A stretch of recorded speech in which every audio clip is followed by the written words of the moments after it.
Hello. Today I bring you Heba, and my co-host Sonny is not feeling so good. I guess there was a big concert in London that he attended last night, so that's okay.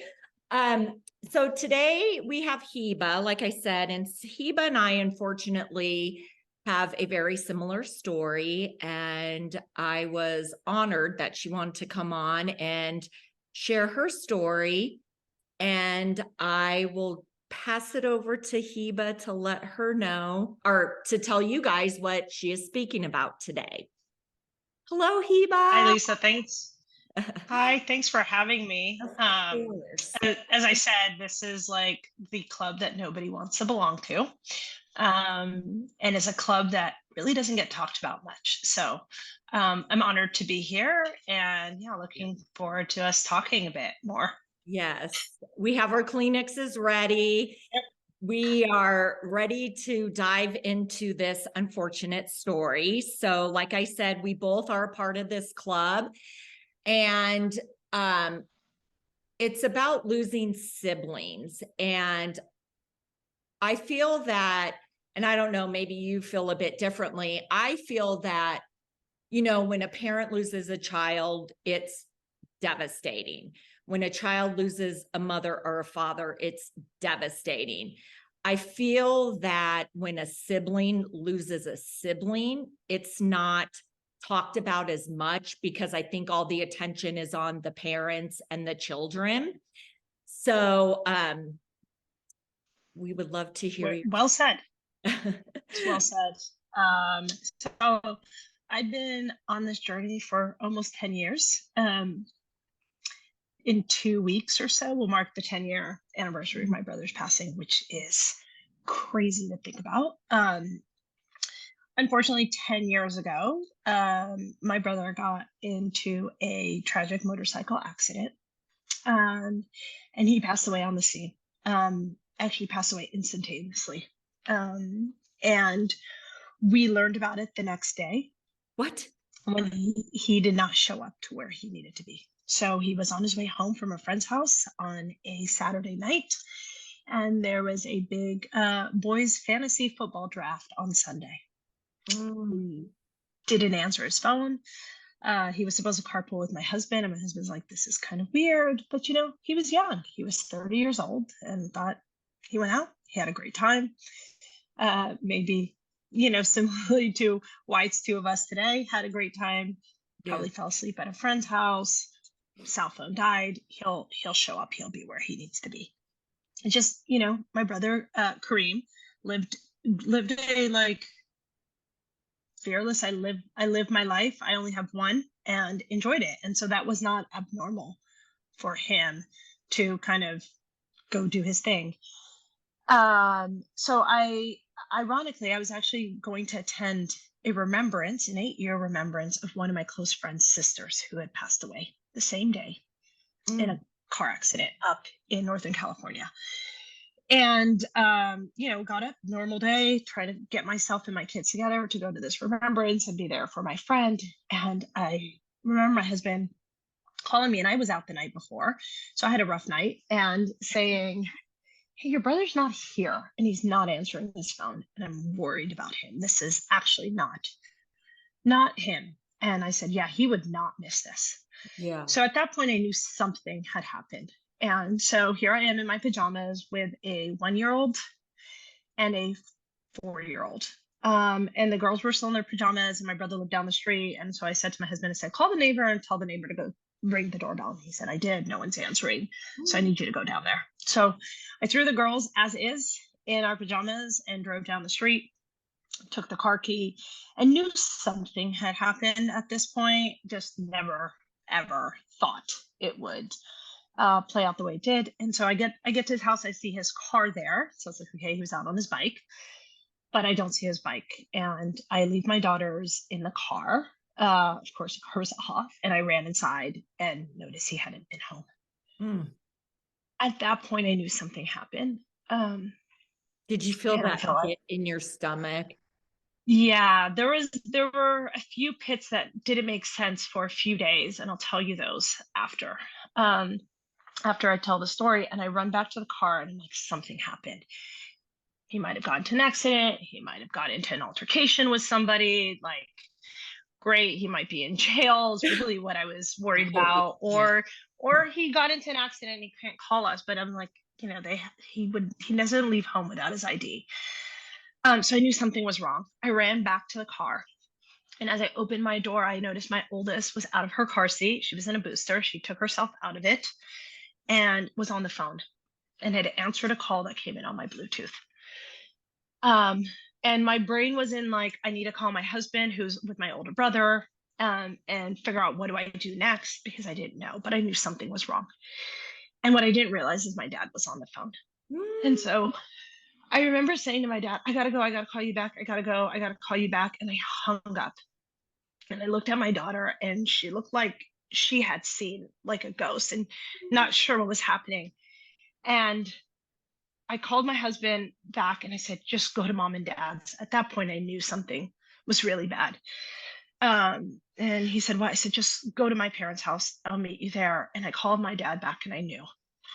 And when I called my dad back, I could just hear him screaming. And he said, it's your brother. It's Kareem. I said, I know. At that point, I knew.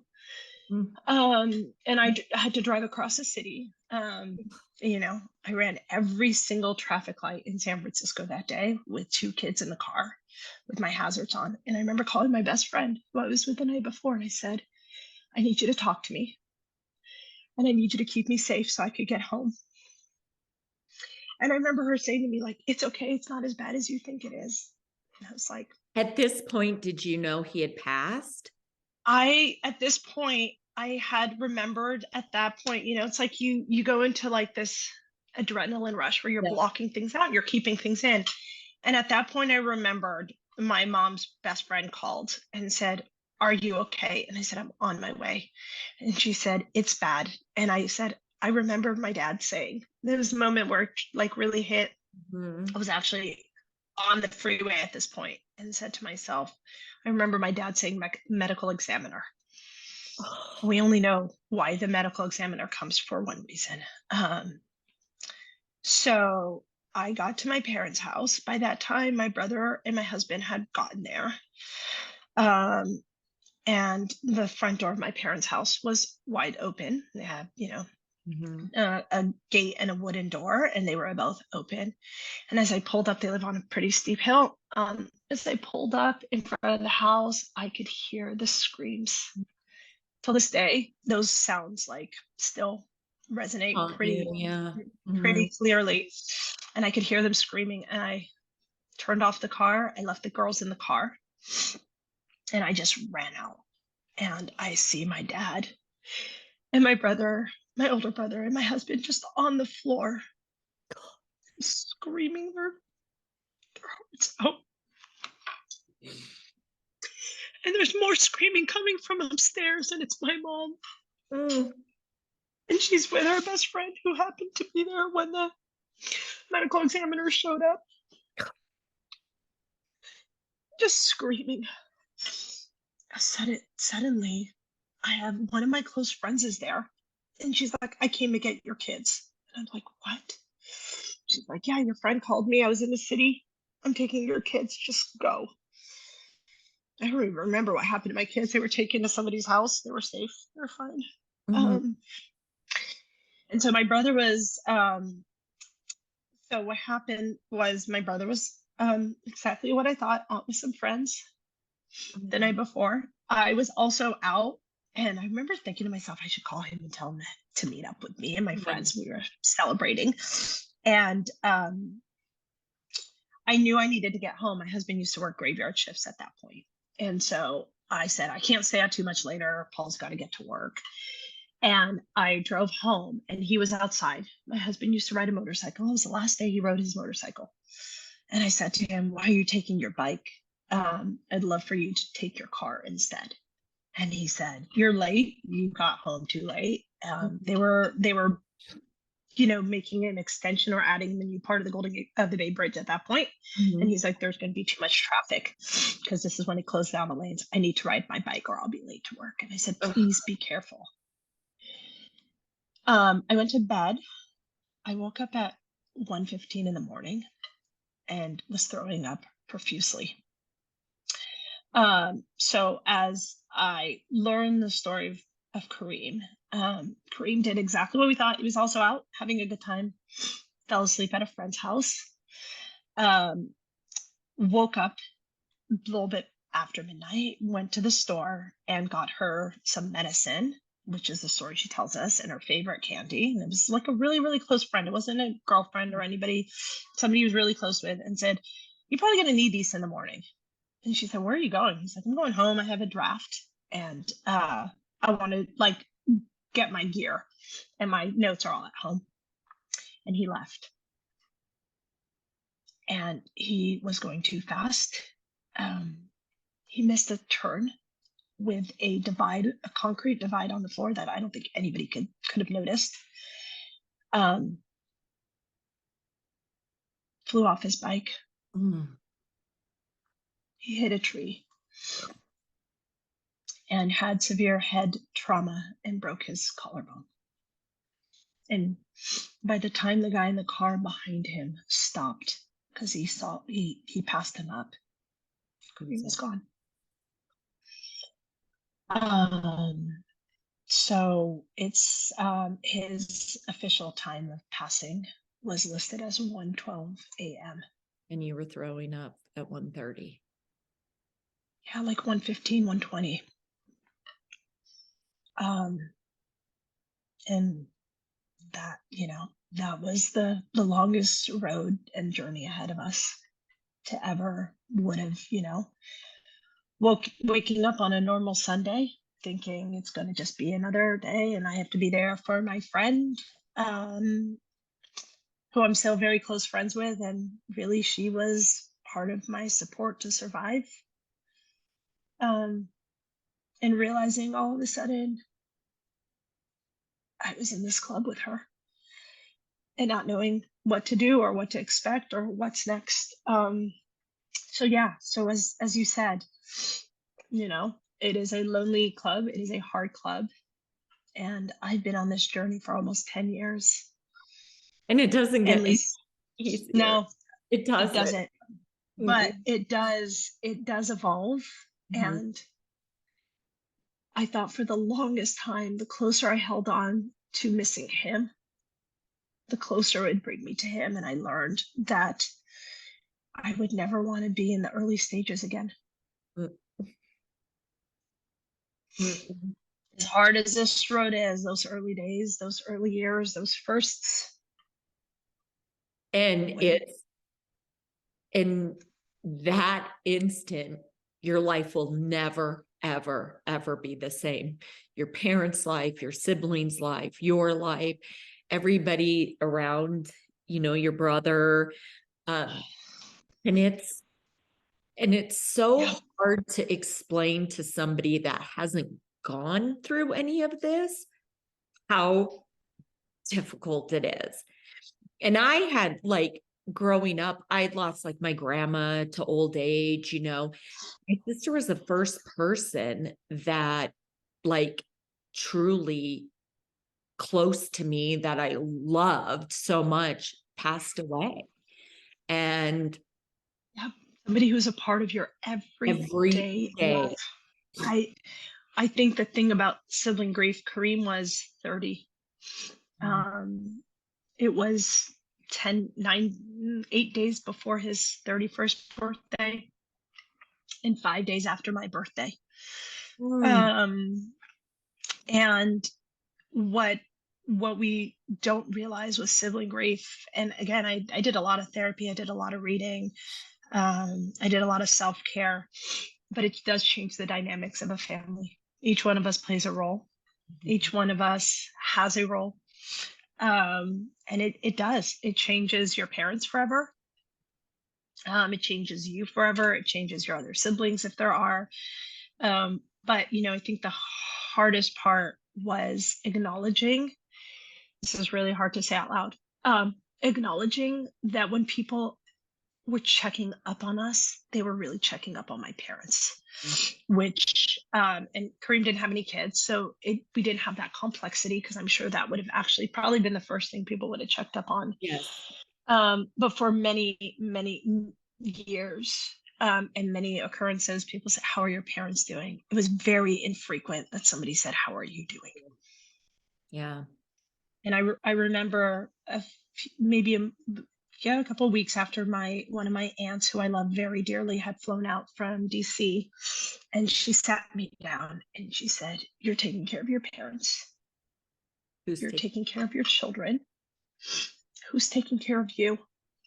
And I said, "Don't worry about me." She said, "If you don't, you are going to break."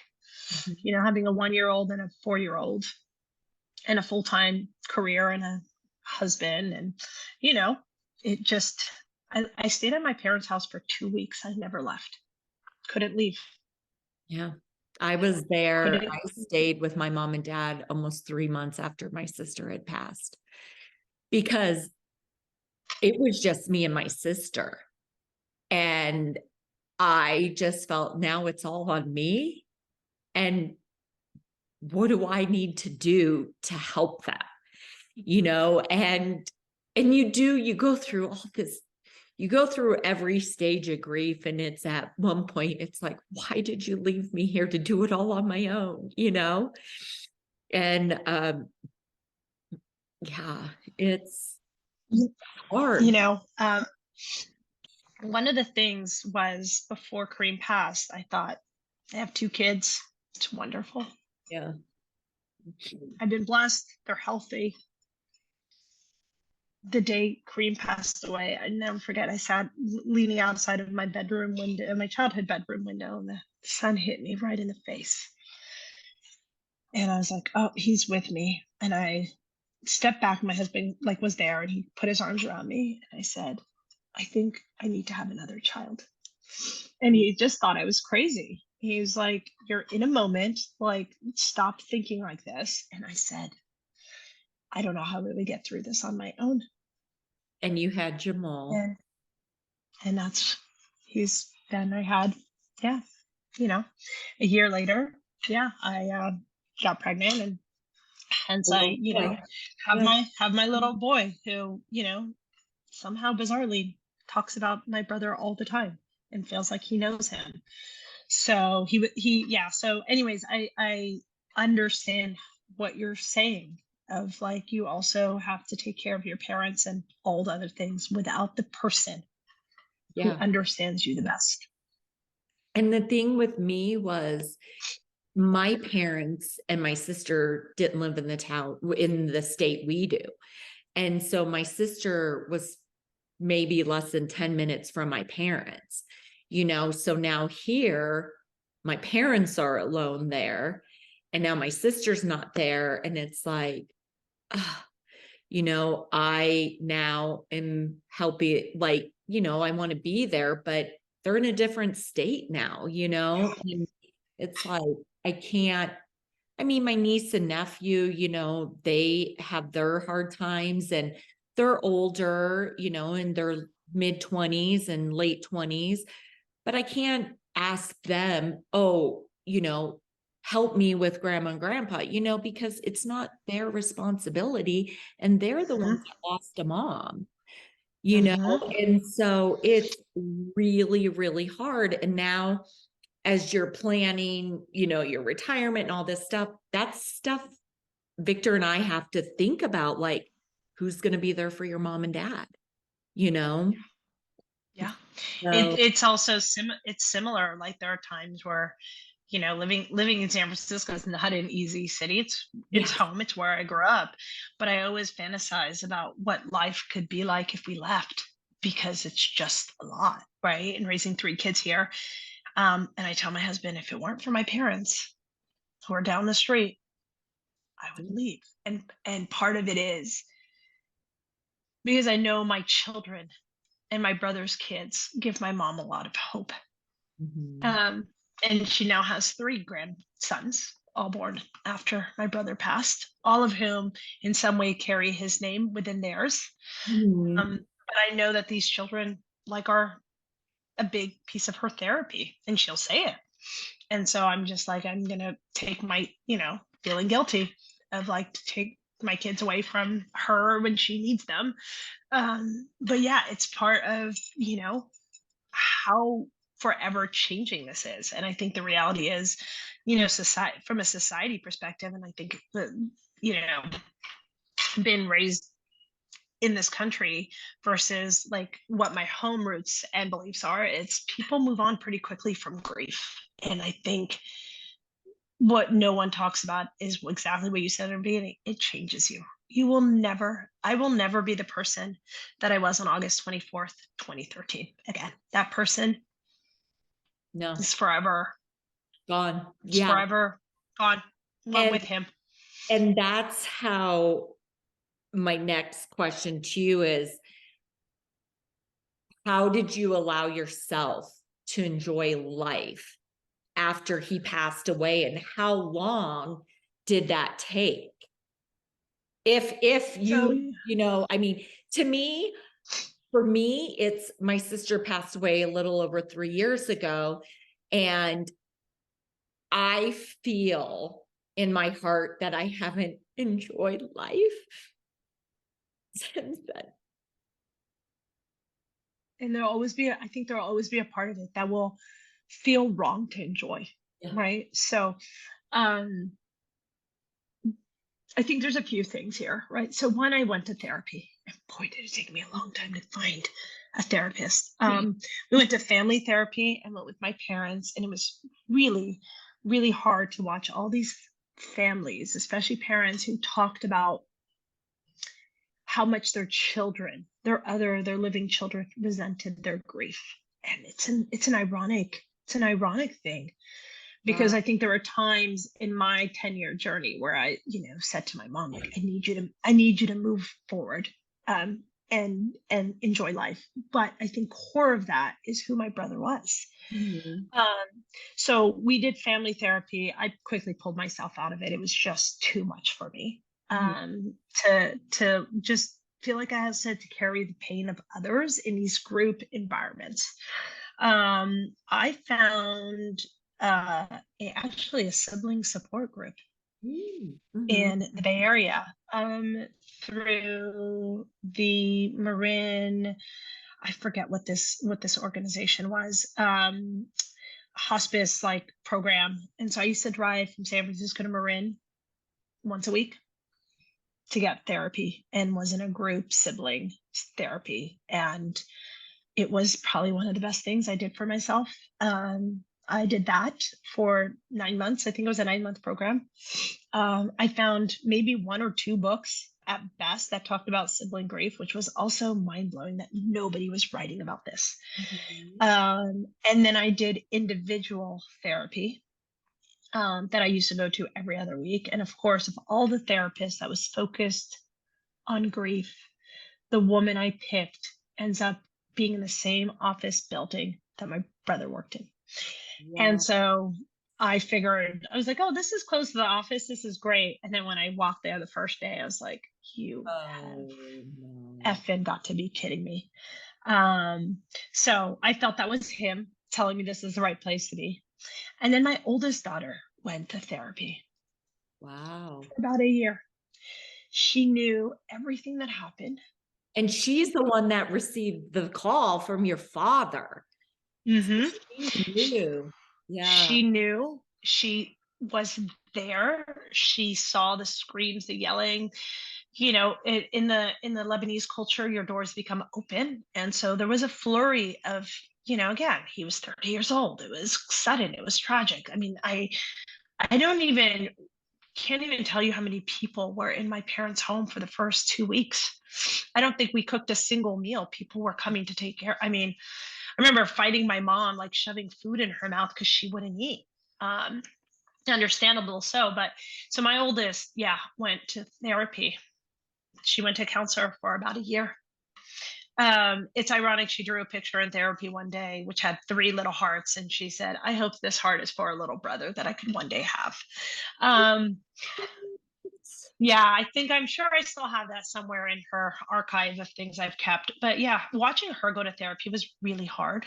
Um, we lost our dog also like 9 months into this journey. And I remember calling her therapist and saying, our dog just passed away and she's at school, at daycare. I don't know what to do. And she said, you need to tell her the truth. This child understands grief in a way that you don't.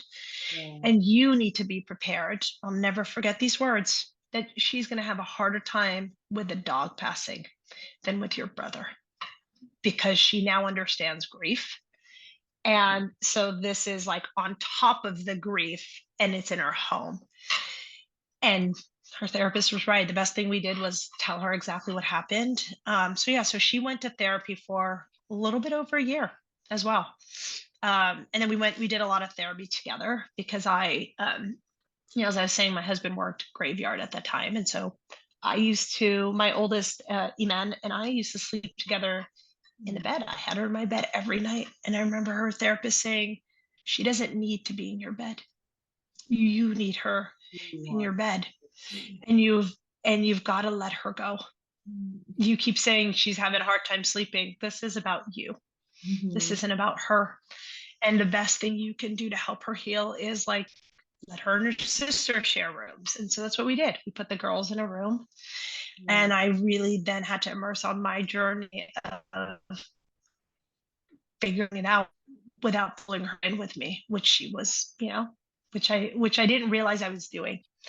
So yeah, it was a little bit over a year, I think, when I got your body changes. No one talks about how much your body changes, and the hormonal impact of going to Oh see my my God. OB and going, I am things are so off. glad And you said that because um woman to woman, that was the end of everything I had. And it was like, I went to the doctor and I'm like, something's not right. And he's like, your grief. And I was like, okay. And that was it. I'm like, well, the journey of us ever having kids, it just went away, but it was, and it truly, I'm so glad you said that because I didn't know.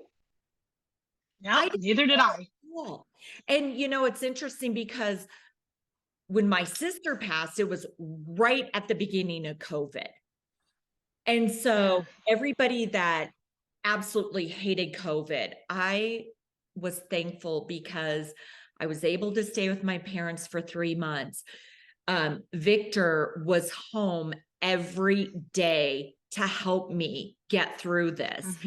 And so after people started, going back into society, I remember we were at a golf course and this woman goes, oh my God, you are so skinny. And I was like, I have no desire to eat. I have no desire to do like anything, and I don't know if that was me, almost like feeling like I can't eat because of the guilt I have. Why should I have this meal? My sister's not here. Why should I have this Italian Sunday dinner? And you go through all of that and it's so hard. So I 100% I'm had that same body thing. Yeah, I'm so glad you said that though. So yeah, I think the body thing was a surprise. I think it took me a year for my body to recalibrate itself. And so hence then it was like, okay, I'm gonna go ahead and move forward and try for another child. But I think the piece of resenting others is also something people don't talk about. It feels so horrible to say that. For so many times I was like, why my brother and not yours?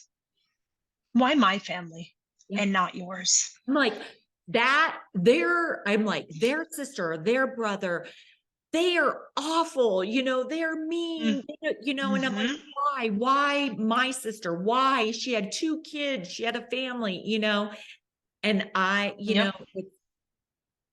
I get you know, you go through every emotion. And then my biggest thing, and I don't know if yours was this way, the stuff people said, you know, Mm, because somebody said to me, so my sister was 50 when she passed, and I was mhm. 47. And somebody said to me, and I just wanted to sock them in the face. They said, They probably deserved it. yeah, they said, do you wish you would have lost your sister when you were younger and didn't What? have so much time with them versus the 47 years you had with your sibling? I was like, you've got to be No. kidding. Whether it was 5 when she died, 10, this is my sibling, Yeah. Yeah. my ride or die, my person I call 5 times a day. You know, Yeah. I'm like, how can and that's a thing. It's like when somebody passes now, I just say, you know what? There are no words I can say to make any of this any better, because Nope. there's There's not. absolutely, just know I am here if you want to talk, cry, Yep. scream, hit, whatever. Yeah. I think there's something that changes how you see everything around you. And yeah, people say some pretty stupid things like, I never had anybody say anything of that nature to me. But yeah, people just say stupid things, or people be like, oh, it's been like a month, it's been a year, you should be okay by now. I think I wore black Mm. for close to 2 years. I think right before my son was born, I remember my mom lecturing me and saying, you need to put color in your life. Your Mm. children need you to put color back into their lives. And I did. And I remember when my son was born, I was like, okay, I need Baby to do this blue, baby pink, for whatever. my Yeah. for my kids. But I think it's exactly it is that. It's like you never you never move on. And you ask the question of like, do you ever feel guilty about celebrating life? And oh boy, is that true. Um, but in the same moment, I think Kareem was so, I hate to say he died doing something he loved, but he did. Like he really did. He was a thrill seeker. Like he loved his. Yeah. I hated that thing. My husband has not Yeah. been allowed to ride since Yeah. then. My son is like, I want to ride a motorcycle. I'm like, Well, truly over my dead body. yeah, And I'm unless, sure one and day, especially not in a city like San Francisco. Oh my God. yeah.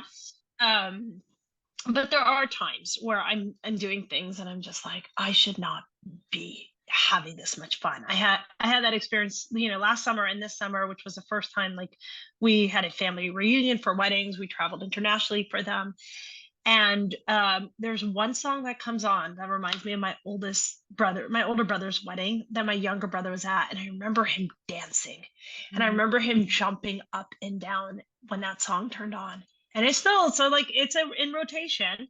Yeah. It's, at every wedding you go to. And it was at this wedding. And I just wanted to cry. And I said, nope. He's Kareem not. would tell me to hold my drink, to Yeah. jump up and down, and to live this moment with my kids because that's what he would do if he was here. And Mhm. so, I that's just how I celebrate him. I try and go.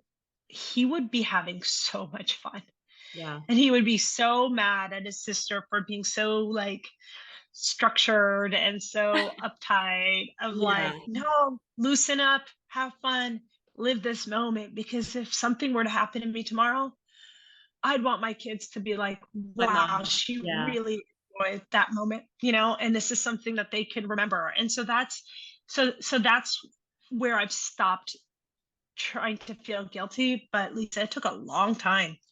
Yeah. Again, I'm 10 years in. And so it took a long time to be okay, to be like, Two, it's like you said, it was before your brother's birthday. So now as a family, in 8 days, you had to celebrate his birthday. And that was exactly like my sister. Her birthday was like 2 weeks after she had passed. And then it's then it was Mother's Day. And then Mhm. it's like, oh my God, how are we even going to get through Mother's Day?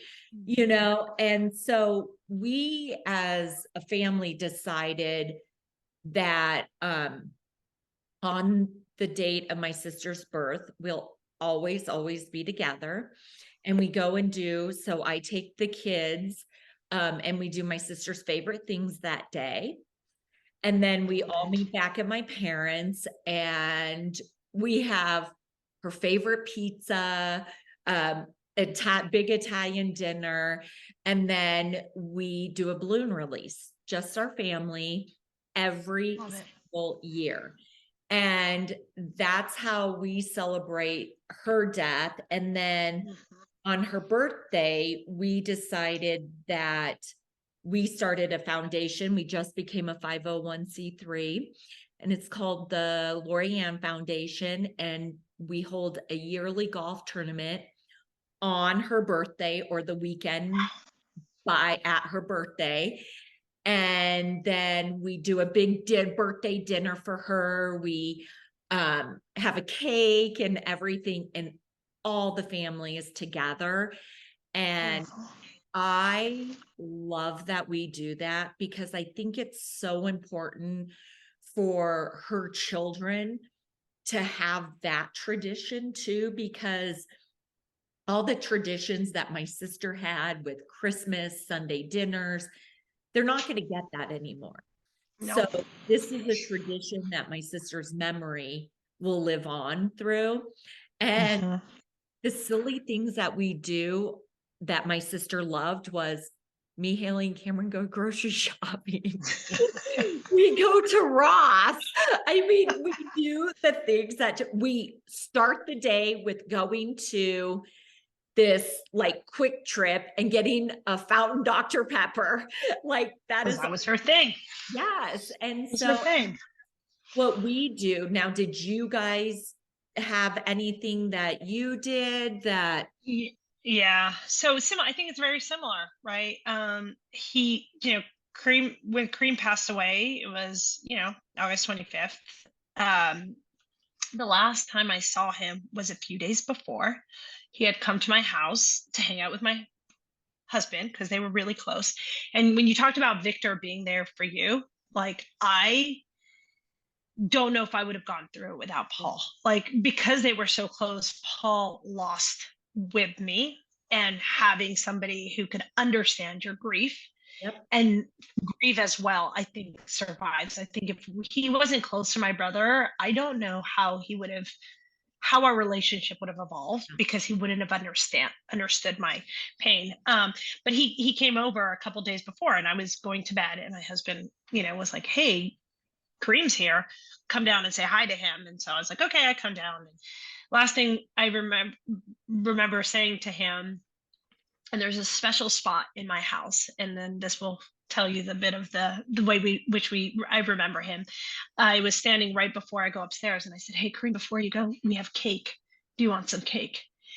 And the last words I've ever heard him say is, "Hell yeah, I want cake." And I went up to my room, and him and Paul had cake, and he used to drink Jameson, so they poured themselves a drink and they had cake and Jameson. So it took me a long time. It took me, geez, I don't know how old I am, like 7 years before I celebrated my birthday.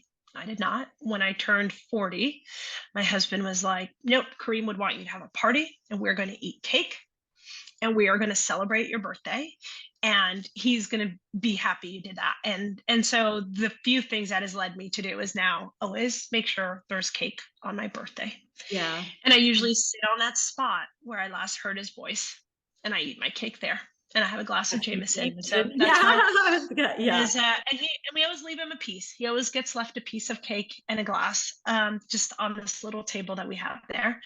So that's a tradition. And then a few days after, we had after his passing, we had his service. I will tell you, I've never seen so many people show up.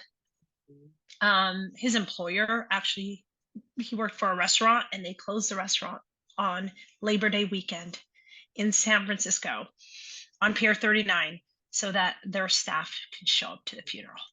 Mhm. So anytime somebody comes, that place is still there, and they're like, "Where should I go?" I'm like, "I think they're the same owners. You should check out this place." So Yeah. they hold a special space. We threw him a big birthday celebration that year in the park, right where he had his accident, and so we're debating whether we do something similar this year. Mhm. And so on the day of his passing, we always go visit him. That's just what we do as a family. We'll grab something to eat. Like, he loved food. What was whatever his favorite. We always bring him a shot of Jameson, and we go and just as a family spend time together. Yeah. Um, and yeah, so it's those kind of traditions. So I make him a cake for his birthday every year. And it's crazy. Paul decided 7 years ago to get a puppy while his wife was at work. Um, and anyways, I came home that day, and he's like, "Oh, I got a puppy." And mind you, we had 3 young kids, and I think my son was 6 months old. And a few days later, I was like complaining about the dog, and just like, I have 3 kids and a dog, and I'm going through a lot of emotional stuff still. And he said, "Well, we got to keep her." And I said, "Why?" He said, "Because she shares a birthday with your brother." You go, So "I'll never complain about her again." I still complain about Sume all the time, but yes. So it's a special. I think that's how he sends me his little signs, Yeah, yeah. his Oh, weird signs. yeah, But yeah, so cake is what is the thing. yeah. That is my thing. Always eat cake on your birthday. I wear this is my sister's thumbprint, and I always wear it. I don't know if you Wait, can. how did you get that? So when she passed, we had her thumbprints taken, and we all have them. And mine on the back says "Sisters Forever." And yeah, my mom has it, my niece has it, we all have them. And I never take this off ever. Yeah. That's beautiful. So I don't know if you've ever seen this, but I actually have Kareem's name tattooed on my wrist. Yeah. So I did that. He had a after he passed away, I realized why there were some times where it was really hot outside and he was wearing pants, and because he had 2 new tattoos on his legs that he didn't want my mom to see. Um, and so after he passed, we're like, "Oh God, we didn't even know those were there." Um, so I found the lady who used to do his tattoos, and I reached out and I scheduled an appointment with her on the 1 year anniversary of his passing. And then when I got there, I told her, her name was Taylor. I said to her, I said, "Hey, you were my brother's tattoo artist, and today's the year since his passing." She didn't know. So anyway, so she did this for me on his 1 year, and he stays with me this way. Yeah. Well, Closest see, closest and thing to the heart. that's so funny because this is like a whole nother podcast, but um right after my sister died, I lost my dearest friend. I know. And a year later, and that was so hard. And so I have both of their fingerprints, and I've thought of a memorial tattoo, and I don't have any tattoos. And my niece had an artist design a memorial tattoo for her, and I told my niece when she's ready to get hers done, I'll be brave enough to get mine done as well. And so I will get it done, and it's to me, I can't wait to see it. yeah, and I have my sister's ashes by my bed. I have a whole memorial thing over here. And Victor said to me, do you find that, like, you having all this memorial stuff of Lori and Amy, and I had lost my uncle also in the middle of those two. And I said, you know what? That brings me joy. That brings me happiness to see Mhm. that. And I Mhm. said, and I look at their smiles, and I said, no, that's how I want to remember them, happy and smiling. And so Mhm. I love having that there. But one comment that you made that I want to touch on, because I think a lot of people that go through grief, this is really, really hard for them. And it's the therapy part, Mm. because I think that when you are grieving and you are so raw and you go to a therapist that you've never been to before, and they're telling you basically the stages of grief, how you should grieve, basic, and you're like, I don't like her. I didn't like her. I'm not going back to therapy. And so many people don't do the therapy because they can't find somebody they connect with. Mm. And Mhm. I know so many people that has happened to them. And I was fortunate because I had a therapist. And when my sister passed, it was like 2 days a week, every week. I couldn't have gone through it without her. I got a life coach. I got a Sharma, like all the energy. Like I really focused on myself, like getting through this and everything. But not one person in my family went to therapy. My parents said that their therapy was sitting in their family room at night, crying to each other and talking about my sister. I think others haven't completely grieved, Mhm. and it's been, like I said, over 3 years. But I think therapy is so important, and finding the right therapist. And if you can't find the right therapist, keep trying to find one. Yeah. I think I lucked out. My therapist didn't really focus on the stages of grief. She Mhm. just focused on giving me the space to release what I was feeling and Mhm. what I couldn't say. So those moments where you're like, what do you tell your parents? I can't anymore. Every time I talk to somebody, or every time the phone rings, or anytime we go somewhere, they ask me about you. Like, how do you tell your parents something like that You when can't. you're like, you can't? Yeah. Of course you can't. Yeah. I can now Yeah. after a lot of years. Um, and so it was things like that that gave me permission to get the things off of my chest, right? Again, I don't know if it's because my daughter was also going through therapy and needed it, but I could talk about what she needed. I can talk about like, how do I, not put all this weight on my husband, but also be okay that it is my brother. And as close as they were, he is still, he was my person. Kareem was my person, you know. And so I wouldn't go back and do it any other way. I wish, my older brother did not go to therapy. I wish he would have. There were many a times where, he would have a moment, or he would explode, or he'd go, Yeah. release his emotions in whichever way he did. And it was like, man, you need to talk to a therapist, right? And now, to be real, though, there are a lot of cultural norms, right?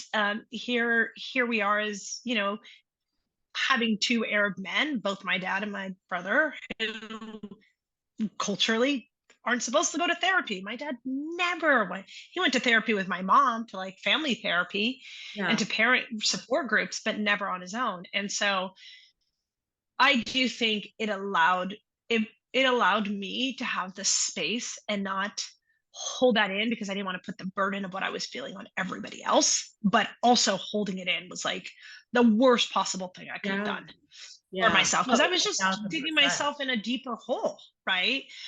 My friendships changed. There are people. Oh, those Oh, really change, because you then realize, mhm. oh, this person that I didn't think were my people, they're your people, and the people you thought were the closest are not your people. That definitely Yeah. changed, and my brother-in-law, what he did that was kind of cool is he bought the rights to my sister's cell phone number. And to this day, he still has it. And uh, the first year, my mom called my sister every day and left messages. If something happened, my mom would call, leave messages. I couldn't call because I couldn't hear her voice. And to this day, I still can't. I text her.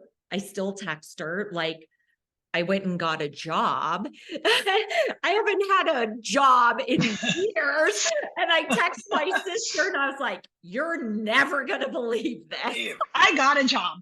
Yeah. And because of you. Thank you. yeah.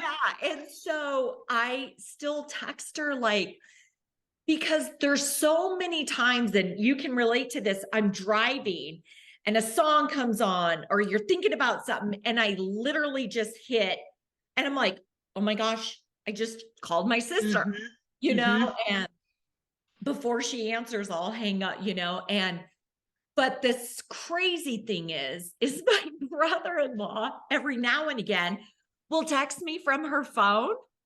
And oh like, no, you're like, stop, don't do that. So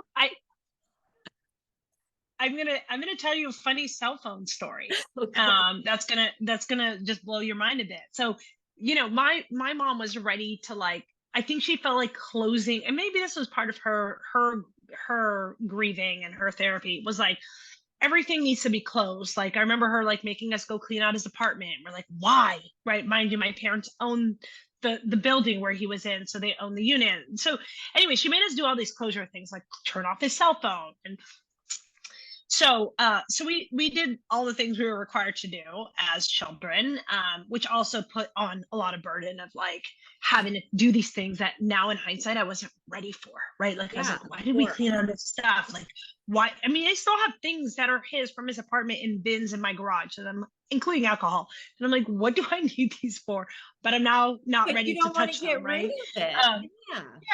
And now it's like 10 years later, I'm like, I really don't need this stuff. But what's ironic is there was, like I said, my brother was into football, big football fan, a big 49ers fan. And they had gone a couple of years before on this big guys trip to see Jerry Rice get inducted into the Hall of Fame. And so all these guys, my favorite football player. They all went. They went to New York. They then went to, to do so they did this whole thing, right? Well, they had this group chat where they talked about the Niners and football. And a couple of years ago, one of the years where the Niners were going to the NFL, or to the Super Bowl, somebody sent a text message on this group chat that my brother's number was on. Wow. The person who now has his number replied to them and said, I don't know who you all are, but yes, go 49ers. And so wow, somebody replied in the chat and said, oh my God, we're so sorry. This is so-and-so, I might have been my brother's number. He passed away, like, sorry. And he's like, no, keep me on the chat. Well, the last time the Niners were in the Super Bowl, this guy sent the group chat a text message and said, let's go 49ers in memory of your brother. And like, they've never met this person. They don't know who he is. We have no idea who this person is, but he is now part of this chat with my husband and my brother and all their friends. Isn't it wonderful? Like, and those are the things, like right now I have the goosebumps because so do I. Those are the things that, like, as soon as we moved into this house, I planted this big memorial tree out front, and it's called Lori's tree, but I have 3 bells on it for my sister, my best friend, and my uncle. And I'll go out there and it'll be a windy day and it's just my sister's bell that's ringing. And it's like, why aren't the other 2 ringing? Or it's a butterfly sitting on her bell or Amy's bell, and it's those little things that I like to think are signs from them, that I just, when they happen, it's like, oh my gosh, and it's so interesting. I do talks at schools and stuff, and I tell my sister's story and I tell my niece and nephew's story, and then I tell my story. And my niece, probably about, I don't know, 6 months after my sister had passed, so her mom, she was at work and her horn would just go off randomly in her car. And she's like, what in the heck? And so she went to her dad and she's like, Dad, like my horn keeps going off. And he's like, Are you sure? And she's like, I swear my horn keeps going off. So her dad disconnected the horn. And this woman came into the office where my niece runs a kids dentistry. And she came in and she said, I'm sorry to pry, but did you just lose somebody pretty special to you? And my niece said, Yeah. And she goes, Well, I don't want to sound weird, but I'm seeing these amazing aura of colors next to you to the left. And she said, These colors are vibrant pinks and yellows, and there's so much love and all this stuff in these auras. And she told my niece, she said, Has things been happening? And Haley said, Yeah. And the woman said, That is your mother telling you to go get a new car. And I was like, What? and so the woman said that the car wasn't safe for my niece to drive anymore. And it was time for her to go get a new car. That weekend, my brother-in-law and my niece went and bought her a new car.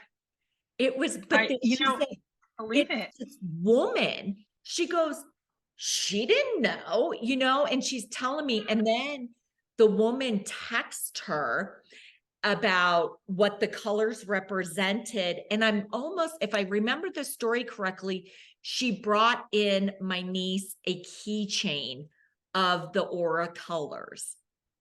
Mm, So it's little things like that, that to me, it's so refreshing. yeah. And, and I hope they never end. Yeah. I mean, it's this interesting piece, right? Like there are times where I feel like I'm moving further and further away from seeing Kareem as time and years pass. Like it's like, God, I haven't seen him for 10 years. Yeah. Would he be like today? Would he be married? Would he have kids? Would he still, like you fantasize about what it is. But in the same breath, I'm like, I feel like I'm finally starting to get these signs from him. And Kareem was a big gambler and big Vegas person, And so I was in Vegas this week for work. And we were in an Uber ride, and the Uber driver said something. He said, Well, I drive Uber to keep myself busy. After my wife passed away, it's just been really hard. And I, similar to you, I said, I know you miss her. Tell me about her. And so he started talking about her. He said it was 8 years, and somehow he said, You ask more than most people do. They don't really. And I said, Well, I lost my brother. It's almost been 10 years. And he says, Does he send you signs? And I said, No, not really. I think sometimes he does, but not enough. I've had one dream with him. And he said, Do you ever see pennies? I said, Pennies? What? He said, Do you ever see pennies on the floor? I said, Yeah, all the time. He's like, Those are from him. Pick them up. Start picking them up. He's watching you. Pick them up. Lisa, I could not make this story up. I went back to the hotel. It was a really hard day in the office. I was like, I'm going to sit by the pool. So the rest of my team and I went, we sat by the pool. They went back to their rooms. I was like, I just want to be by myself. And I was in his space. I'm in Vegas. This is his space. And I got up and said, I'm going to move tables because I was like wanting to get closer to the water. And I go find a table and I look on a chair and I look on the table and there are four. I took a picture of this because I was like, no one is going to give me 4 pennies and some nickels. And so I took all the pennies and put them in my pocket. The nickels. And I was just like, oh, yeah, the nickels could stay. Somebody is going to feel really excited about those crazy. Nickels. You just said that, and my sister's favorite number was 4. So crazy. There you go. There you go. So yeah. I've just now decided every time I see a penny on the floor, I'm going to pick it up. Well, now I'm going to remember that. So yeah. Well, Heba, I cannot thank you enough for sharing this story. I know it's hard, but you know what? I want us to be able to talk about our siblings and share their stories because that's what keeps them alive, and I want other people to know that hey, you're not alone, and us siblings have to Hmm. stick together. And I always end my podcast with like a quote or something, but I saw this and I kind of wanted to read it.